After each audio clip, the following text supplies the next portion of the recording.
ఉన్నాయి, జాగ్రత్త. నీ ఆఫీసులో, నీ ఇంటి పక్క, నీ ఉద్యోగ స్థలంలో చిన్న చిన్న పొరపాట్లే భారీ మూల్యం చెల్లించే ప్రమాదం వస్తుంది, జాగ్రత్త.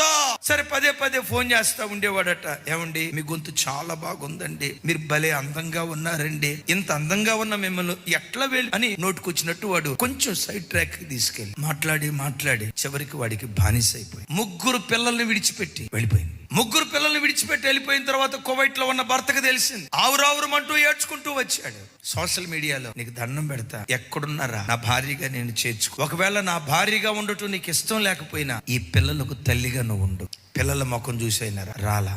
సంవత్సరం పాటు వాడు ఆశలు తీర్చుకున్నాడు. అవతలోడు సంవత్సరం పాటు వాడు ఆశలు తీర్చుకొని ఆ చివరికి ఈ అమ్మాయి తీసుకొచ్చిన బంగారం, డబ్బు ఇవంతా దోచుకొని వెళ్ళిపోయాడు. భర్తకు ముఖం చూపించలేక, కన్న తల్లిదండ్రుల దగ్గరికి వెళ్ళలేక, పుట్టింటికి వెళ్ళలేక, పిల్లలకే ముఖం చూపించుకోలేక ఏ హోటల్లో ఉందో ఆ హోటల్లో ఊరేసుకుని చచ్చిపోయింది.